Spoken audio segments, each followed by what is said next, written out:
ओम श्री सरस्वत्यै नमः। छात्रों, सुस्वागतम। शर्मा जी क्लास के अंतर्गत आज अपन एक नए समास के अंतर्गत नियमों को स्पष्टीकरण के साथ आगे समझते हुए बढ़ेंगे। तो आज के लिए समास रहेगा तत्पुरुष समास है। इसको साधारण शब्दावली में मैं समझाने का प्रयास करता हूँ। शब्द के मूल शब्द पर अपन ध्यान देंगे तो तत्पुरुष है। तत् यानी तस्य, तस्य यानी उसका, पुरुष है यानी पुरुष। तो उसका पुरुष अर्थात द्वितीय पद जिसमें प्रधान हो, द्वितीय पदार्थ जिसमें प्रधान हो, वह तत्पुरुष होता है। तस्य है पुरुष है, तत्पुरुष है इति, यानी वह दूसरा पद जिसमें प्रधान। यत्र प्राय है उत्तर यानी द्वितीय, पदार्थ है प्रधान है भवति। द्वितीय पद का अर्थ प्रधान हो या द्वितीय पद प्रधान होता है, सह तत्पुरुष समास है, वह तत्पुरुष समास है। सह द्विधा भवति, वह दो प्रकार का होता है। समानाधिकरण तत्पुरुष है प्रथम, वेधिकरण तत्पुरुष है चेति, और द्वितीय जो है वो वेधिकरण तत्पुरुष। अब समानाधिकरण तत्पुरुष क्या है देखेंगे। समानाधिकरण तत्पुरुष है एव कर्मधारय समास भवति। समानाधिकरण तत्पुरुष समास ही कर्मधारय समास होता है।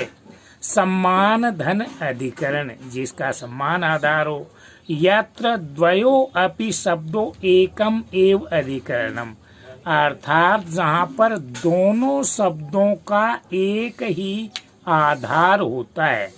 वाच्यम कथयते, ऐसा कह सकते हैं। उदाहरण, नीलम उत्पल्लम, नीला कमल इति नीलोत्पल्लम।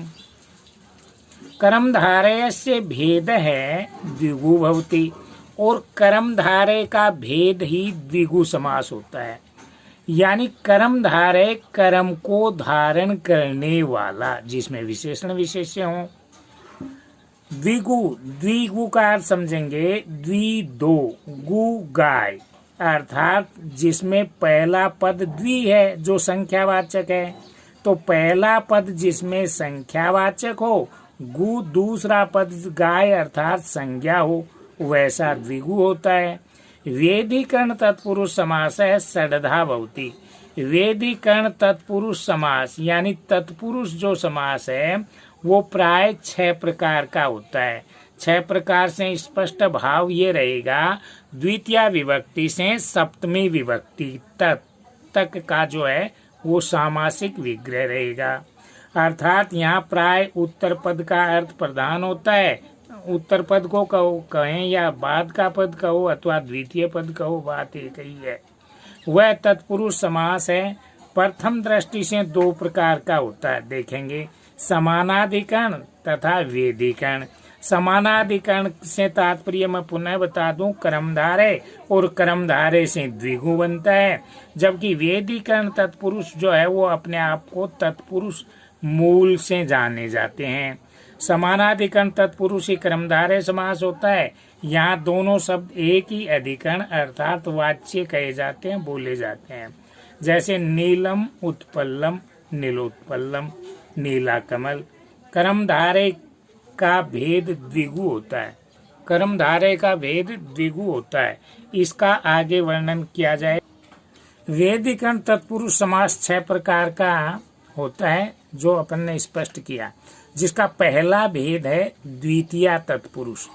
तो इसमें समस्त पद ध्यान देंगे, द्वितीय विभक्ति का रहेगा प्रथम पद और द्वितीय पद रहेगा प्रथमा विभक्ति का, जिसके लिए सूत्र रहेगा द्वितीय श्रितातीत पतित गत्यास्त प्राप्तापन्न एवं गम्यादि नाम उपसंख्यानम। इसको और पद छेद करके समझेंगे तो पाएंगे द्वितीय विभक्त्यंतम, अर्थात इस समास के उदाहरणों में प्रथम पद के अंत में द्वितीय विभक्ति। शुभंत यानी संज्ञा, जिसमें श्रित अतीत बीता हुआ, पतित गिरा हुआ, गत पहुंचा हुआ, अत्यस्त इसी प्रकार से प्राप्य, आपन्न, गमी गमी, बुभुक्षु भूखा, शब्दै समस्यते, इन शब्दों के साथ समास होता है।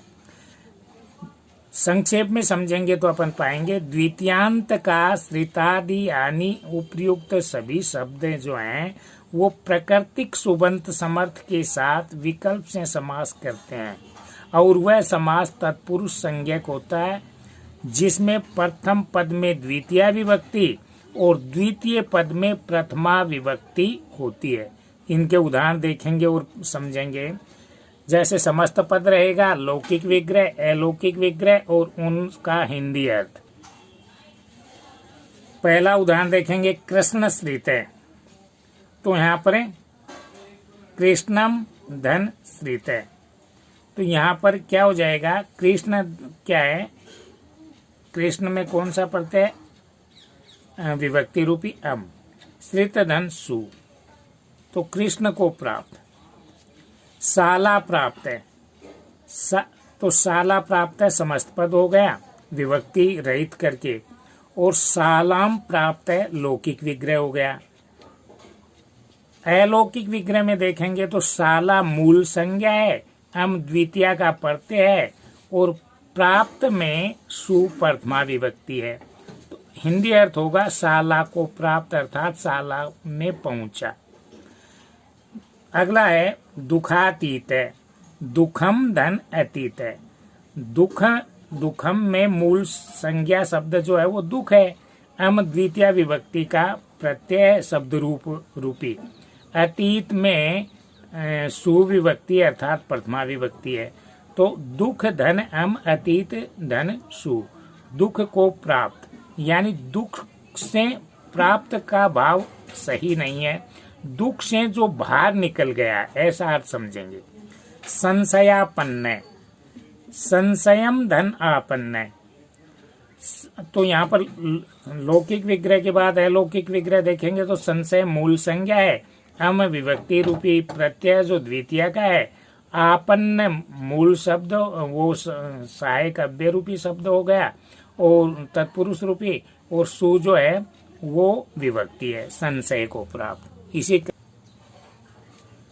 कूप पतित है, कूपम पतित है, तो यहाँ पर अलौकिक विग्रह में देखेंगे तो कूप जो है मूल संज्ञा है, अम द्वितीय विभक्ति रूपी प्रत्यय है, पतित जो है वो आगे वाला पद है और सु जो है वो प्रथमा विभक्ति का प्रत्यय है। हिंदी अर्थ रहेगा कुएं में गिरा हुआ। ग्रामगामी, ग्रामम धन गमी, तो यहाँ पर देखेंगे ग्राम जो है वो मूल संज्ञा है, अम जो है वो विभक्ति रूपी प्रत्यय है और गामी जो है उसमें सुविभक्ति का रूप है, गाम में गया यानी गांव में पहुंचा। गृह गत है, गृहम धन गत है, तो यहाँ पर गृह जो है वो मूल संज्ञा है और अम द्वितीय विभक्ति का प्रत्यय है, गत में सुविभक्ति है, घर में गया घर में पहुंचा। शरणापन्न, तो शरणम धन आपन्न, शरणम आपन्न, यहाँ पर लौकिक विग्रह, अलौकिक विग्रह शरण धन अम आपन्न धन सु, शरण को प्राप्त हिंदी अर्थ। मार्गात्यस्त, मार्गम धन मार्गम अत्यस्त है, यहाँ पर मार्ग में हम प्रत्यय है और अत्यस्त में सु है, मार्ग का अस्त। अन्न बुभुक्ष है, तो यहाँ पर अन्न जो है वो मूल अन्नम बुभुक्ष है, अन्नम में द्वितीय है, बुभुक्ष में प्रथमा, ये लौकिक विग्रह हो गया। अन्न धन अम बुभुक्षु धन सु, अन्न का भूखा। इसी क्रम में कष्टातीत है, कष्टम अतीत है, कष्ट मूल संज्ञा है, एम द्वितीय विभक्ति रूपी शब्द रूप का प्रत्यय है, अतीत के में सु प्रथमा विभक्ति है, कष्ट से निकला यानी कष्ट से बाहर जो निकला हुआ है। इसी के अंतर्गत अब आगे चलेंगे तो अपन तृतीय विभक्ति के नियम पाएंगे। तो तृतीय तत्पुरुष में क्या रहेगा, पूर्व सैदृश सम्मानार्थ कलह निपुण लक्षण, ये सूत्र रहेगा। इसके अंतर्गत क्या क्या होगा तो देखेंगे, इसको थोड़ा सरल तरीके से देखते हैं। तृतीय विभक्त्यंतम सुबंत, सुबंत यानी जिनके शब्द रूप चलते हैं सातों विभक्तियों में, और पूर्व सैदृश सम उन्नार्थ कलह निपुण मिश्र सम्मिश्र संलक्षण अवर शब्द के साथ इसका समास होता है। तो देखेंगे सरल शब्दों में, उपयुक्त शब्दों से युक्त प्रथम पद में तृतीया रहेगी।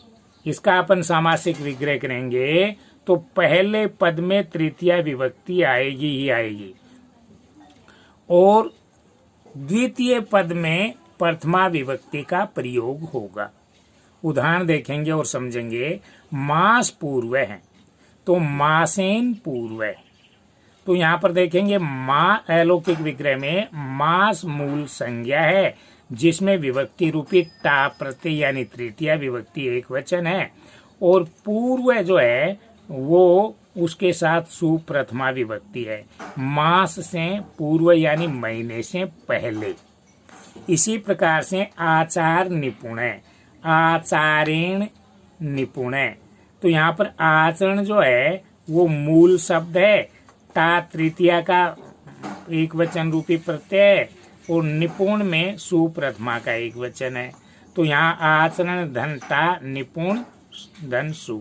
आचरण से दक्ष यानी जिसका आचरण जो है वो बिल्कुल निपुण हो, दक्ष हो, परिपूर्ण हो। इसी प्रकार से मातृ सदृश है। तो यहाँ पर लौकिक विग्रह माता मात्रा सदृश है। तो माता में मूल जो तत्सम शब्द है वो मातृ है। तो मातृ धन ता यानी तृतीया एक वचन, सदृश सन धन सु, माता जैसी या माता के तुल्य। पितृ समय, तो यहाँ पर लौकिक विग्रह करेंगे तो तृतीया पित्रा, पितृ का पित्रा और सम साथ में है ही, तो पित्रा समय। पितृ में तृतीया विभक्ति का रूपी प्रत्यय टा और सम धन सु, पिता जैसा यानी पिता के तुल्य। वाक कलह, ये समस्त पद है। तो यहाँ पर क्या हो जाएगा, वाचा कलह। वाक का तृतीया किया तो वाचा हो गया, कलह है ही प्रथमा का। वाक मूल शब्द है, ता विभक्ति रूपी तृतीया का एक वचन का प्रत्यय है, और कलह धन सु प्रथमा का है। हिंदी अर्थ रहेगा वाणी से कलह, आवाज से झगड़ा। हरि त्रात है, तो यहाँ लौकिक विग्रह हरिणा त्रात है। यहाँ पर हरि मूल संज्ञा है, ता विभक्ति रूपी प्रत्यय है, और त्रात धन सु हो गया। तो हरि से रक्षित, जो हरि के द्वारा सुरक्षित हो। तत्कृतम, ये समस्त पद है। तो तत् का तृतीया हो गया तेन कृतम। यहाँ पर तत् जो है वो मूल शब्द है, ता तृतीया विभक्ति रूपी पुल्लिंग वाला प्रत्यय है, कृत धन सु हो गया, उसके द्वारा किया गया। कालिदास रचितम समस्त पद है। तो कालिदासेन रचितम लौकिक विग्रह हो गया। कालिदास में तृतीया का एक वचन रूपी प्रत्यय टा है, और रचित धन सु कालिदास द्वारा लिखा गया, कालिदास कृत। इसी प्रकार से नख भिन्न है समस्त पद है। नख का तृतीया हो गया नखई, तृतीया का ये बहुवचन है। तो यहाँ पर अपन ध्यान देंगे, यहाँ पर टा प्रत्यय न होकर के क्या प्रत्यय रहेगा, भिस रहेगा। तो यहाँ पर देखेंगे नखई भिन्न है, नख धन भिस धन भिन्न धनसु, क्योंकि ये तृतीया का बहुवचन है, एक वचन होता तभी टा आता। तो यहाँ पर नखों से अलग हुआ। विद्याहीना विद्याहीन है, विद्या धन टा हीन धन सु, विद्या से रहित। क्षीरोदनम क्षीरेण ओदनम, तो यहाँ पर क्षीर यानी दूध, और क्षीर में टा तृतीया का एक वचन, ओदन सु ये चावल, दूध से चावल। इसी प्रकार से धान्यार्थ है, धान्येन अर्थ है। यहाँ पर धान्य में तृतीया एक वचन टा प्रत्यय, अर्थ धन सु, अर्थ निकलेगा धान्य से प्राप्त धन, अर्थ यानी धन। बाण हत है, बाणेन हत है, ये हो गया आपका लौकिक विग्रह। बाण में तृतीया का एक वचन टा प्रत्यय, हत में प्रथमा का एक वचन सु प्रत्यय, बाण से मारा गया। देवदत्त, तो देवई, देवई यानी देवताओं के द्वारा, दत्त दिया गया। तो यहाँ पर लौकिक अलौकिक विग्रह में देव धन टा तृतीया एक वचन, दत्त धन सु देवों के द्वारा दिया गया। तो ये ध्यान से देखने पर निश्चित रूप से समझ में आएगा, और समझ में आएगा तो मन प्रसन्न होगा। वैसे में उत्साह के साथ इसको सब्सक्राइब करें और शेयर करें, लाइक।